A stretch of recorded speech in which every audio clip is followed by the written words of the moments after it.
గట్టుమండల ప్రజలాల ఎర్రటి ఎండకు సైతం ఎండను లెక్క చేయకుండా ఆనాటి భ్రమలకు లోనైన మాటలు ఈసారి భ్రమలకు లోను కామని చెప్పి ఘంటాపథంగా చెప్పాలి. అవి ఏమి భ్రమలంటే, చాలా మంది గట్టుమానులో కేసీఆర్ గెలుస్తాడు, మళ్ళీ కేసీఆర్ గెలుస్తాడంట.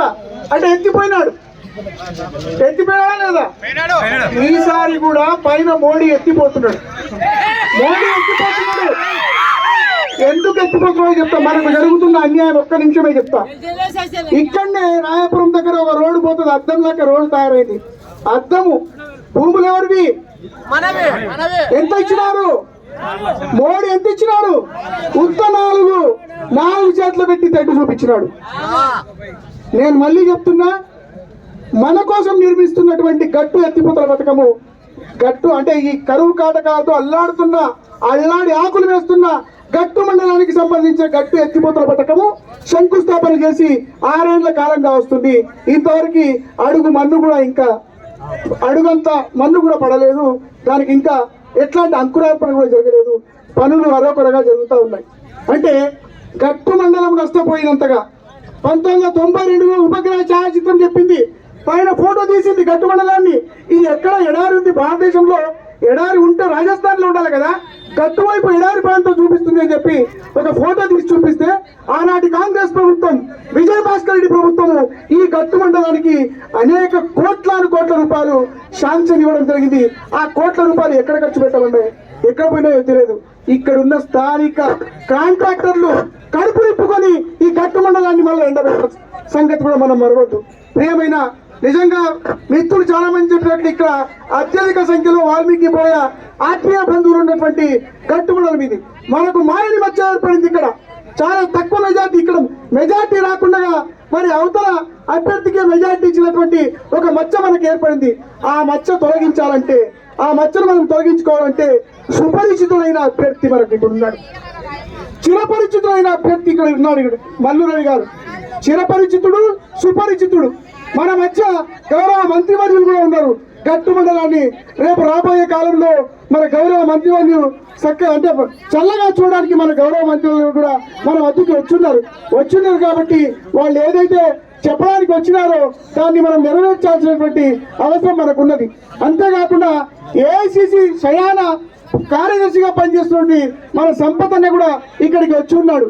ఎందుకంటే వీళ్ళ ద్వారా మనం కనుక వీళ్ళ గౌరవ మర్యాదలు నిలబెడితే, మన సరితమ్మ గౌరవ మర్యాదలు నిలబెడితే, అత్యధిక ఓట్లు ఇచ్చి నిలబెడితే ఖచ్చితంగా రాబోయే కాలంలో గట్టు మండల ఎత్తిపోతల పథకం త్వరలోనే పూర్తి చేయడానికి కాంగ్రెస్ పార్టీ సిద్ధంగా ఉంటుందని చెప్పి ఈ సందర్భంగా నేను మరొకసారి మీ అందరికీ తెలియజేస్తా ఉన్నాను. వాస్తవానికి నేను ఒక ప్రపోజల్ పెట్టి ఉంటున్నాను. గట్టు ఎత్తిపోతల పథకాన్ని సోమరాత్రి ఎత్తిపోతల పథకంగా నామకరణం చేసినారు ఒక సామాజిక వర్గం వారు. నేను చెప్పిన అప్పుడే గట్టు భీముడు చనిపోయినాడు. గట్టు భీముని, గజలమ్మ గట్టు భీముని ఎత్తిపోతల పథకం అని చెప్పి దానికి నామకరణం చేయాలని చెప్పి కూడా నేను చెప్పడం జరిగింది ఆ రోజు. కానీ చేయలేదు. ఎందుకంటే మన సామాజిక వర్గం వాళ్ళు కాదు వాళ్ళు. కాబట్టి మనల్ని నిండా ముంచడానికి, మనల్ని తొక్కడానికే ఉన్నారు. కాబట్టి ఇప్పుడు అట్లా లేదు. ప్రజాస్వామ్యము పైడవిల్లుతున్నది కాంగ్రెస్ ప్రభుత్వంలో. కాంగ్రెస్ పార్టీ అంటేనే అంతర్గత ప్రజాస్వామ్యానికి పట్టుబొమ్మ. కాబట్టి అట్లాంటి కాంగ్రెస్ పార్టీని మనం కనుక అత్యధిక మెజార్టీ గెలిపిస్తే, ఇక్కడ మన మల్లు రవి సార్ని గెలిపిస్తే అక్కడ రాహుల్ గాంధీ నాయకత్వంలోకి వచ్చినట్లే. మరి సోనియమ్మ ఆధ్వర్యంలో జరుగుతున్నటువంటి ఈ కాంగ్రెస్ పార్టీ, మల్లికార్జున ఖర్గే గారి నాయకత్వంలో ఉన్నటువంటి ఇంకా కాంగ్రెస్ పార్టీ దేశవ్యాప్తంగా అధికారంలోకి రాబోతుంది. నేను ఆ రోజు గట్టులో చెప్పిన రాత్రి మాట్లాడుతూ, ఇక్కడ కాంగ్రెస్ పార్టీనే రాబోతుంది, కాంగ్రెస్ పార్టీ అధికారం చేపట్టబోతుంది, కేసీఆర్ మట్టి కరవబోతున్నా అని చెప్పి చెప్పడం జరిగింది. మళ్ళీ ఇదే గడ్డ మీద ఒక మాట చెప్తున్నా, మోడీ మట్టి కరవబోతున్నాడు.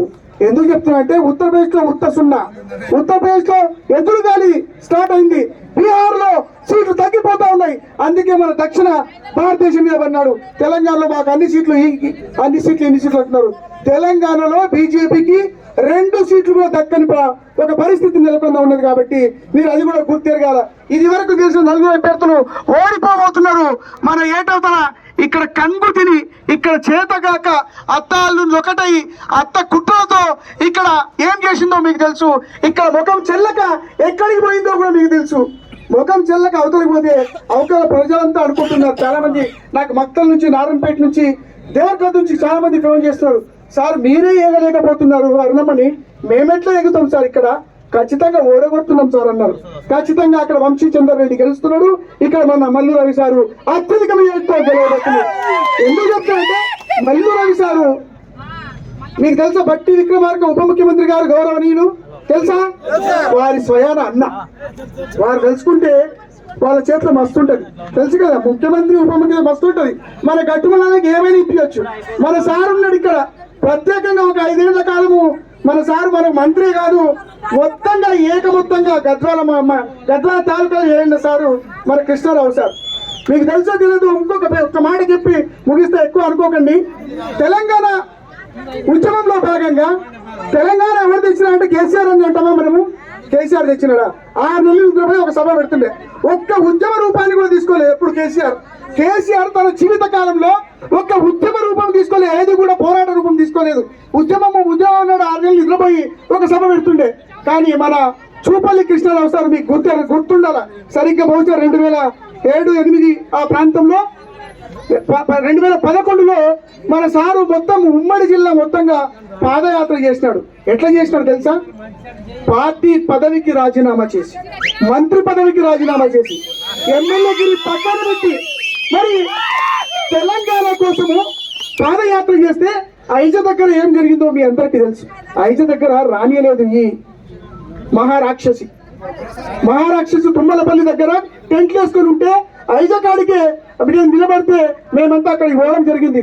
సార్ మీరు ఖచ్చితంగా రావాల్సిందే, మేము ఉంటాం మీ వెంట, రండి ఎవరు వస్తారో చూస్తామని చెప్పి మేము గట్టిగా నిలబడినాం, కట్టెలు పట్టుకొని నిలబడినాం. ఆ పాదయాత్రని గద్వాలకు స్వాగతించడం వల్ల మొత్తంగా పాదయాత్ర సంపూర్ణమైంది. వాస్తవానికి తెలంగాణ ఉద్యమ చరిత్రలో సార్కి ఒక పేజీ అన్న కేటాయించబడాలి కదా, కానీ కేసీఆర్ పేజీ రాయలేదు. తన పేజీలో రాసుకున్నాడు అన్ని పుస్తకాలు. ఉద్యమం అంటేనే తెలంగాణ అంటే కేసీఆర్. ఇక చూపల్లి కృష్ణారావు సారు ఎండకి పాదయాత్ర చేసి అలసిపోయిన ఒక చరిత్రలో, తెలంగాణ ఉద్యమ చరిత్రలో ఒక పేజీ కూడా కృష్ణారావు సార్ కోసము రాయబడలేదు అని చెప్తున్నా. అంటే గుర్తుప ఉన్నదే రాజ్యం, గుర్తుప వాళ్ళ చేతిలో ఉంది కాబట్టి రాజ్యం వేయడానికి ప్రయత్నం చేస్తారు. అట్లా ఏలి ఎవరి మాటకి ఇనక అహంకారపూరితంగా వ్యవహరించి ఎంత చెప్పినా కూడా మేడిగడ్డ ప్రాజెక్టు కట్టినాడు, వద్దని చెప్తే కూడా కాళేశ్వరం ప్రాజెక్టు కట్టినాడు. వాస్తవానికి కాళేశ్వరం ప్రాజెక్టు 30,000 కోట్లతో, జస్ట్ 30,000 కోట్లు, 30,000 కోట్లతో ముగించాల్సినటువంటి ప్రాజెక్టుకి 80,000 కోట్లు పెట్టి అంతకంతకు అంచనాలు పెంచి మొత్తం 1,20,000 కోట్లకు చేరుకున్నది.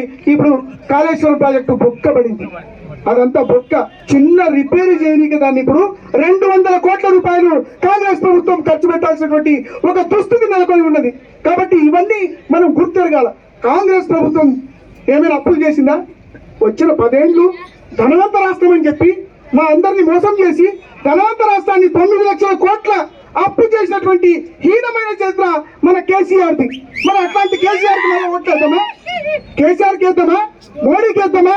మన మల్లు రవి సార్కి వేద్దామా? మనం ఖచ్చితంగా మల్లు రవి సార్కి గుద్దాల్సిందే, రాహుల్ గాంధీ ప్రధానమంత్రి కావాల్సిందే. ఎందుకు చెప్తున్నా అంటే వాస్తవానికి మోడీకి చదువు రాదు, మీకు తెలుసా? చదువే రాదు. కానీ చదువు వచ్చినట్ల డిగ్రీ సర్టిఫికేట్, దొంగ సర్టిఫికేట్ పుట్టించిన డిగ్రీ చేస్తా అంటాడు. ఒకదాన్ని ఛాయ అమ్మిన అంటాడు. ఛాయ అమ్మిన డిగ్రీ ఎట్లా చేస్తుందంటే దాన్ని అలాగే మేరే భారతీయ అసలు అని చెప్పి స్పీచ్ ఇస్తాడు. ఆ స్పీచ్ కి మనం మంత్రముగ్ధులను అయిపోతాం. మనం అయిపోయి నిజమని నమ్ముతున్నాం. మోడీ అంత మోసగాడు. ఎందుకు చెప్తున్నా అంటే ఈడ ఉన్న రోడ్ ఏదైతే రాయపురం కాడ అద్దం లాంటి రోడ్డు పోతుందో అది మన కోసం వేస్తున్న రోడ్డు కాదు. మన ఎద్దుల బండి దాని మీదకి ఎక్కలేదు, మనము ఎక్కలేము. అది వాడి కోసం, అంబానీ ఆదాని కోసం వేస్తున్నటువంటి ఆ రోడ్డు కావాలన్నా మనకు గట్టి ఎత్తిపోతలు కావాలన్నా? ముందు మనకు కావాలి గట్టి ఎత్తిపోతలు వస్తే 30,000 ఎకరాలు నీళ్లు వాడితే మనం పచ్చగా బతుకుతాం కదా. మరి దీనికి నిధులు ఇవ్వకుండా ప్రభుత్వం ఎందుకు ఎండబెట్టింది? దానికి ఎందుకు బీజేపీ ప్రభుత్వం నిధులు ఇచ్చి అప్పటికప్పుడు రోడ్లు వేస్తుంది? మన భూములు గుంజుకొని మనం పోనీయకుండా మన భూములకు ధరలు తగ్గించింది. రోడ్డు పక్కన మనం ఆశపడినాం, రోడ్డు పోతుంది కదా, 15 లక్షల ఎకరాల భూమి 30 లక్షల ఎకరాలు అవుతుందని అనుకున్నాం. 15 లక్షల భూమి ఇప్పుడు 5 లక్షలు కూడా అడుగుతలేరు. రోడ్డు పక్కన ఏమైనా భూమికి ఉందా? 4 లక్షలు అంట. 4 లక్షల ధర పడిపోయింది.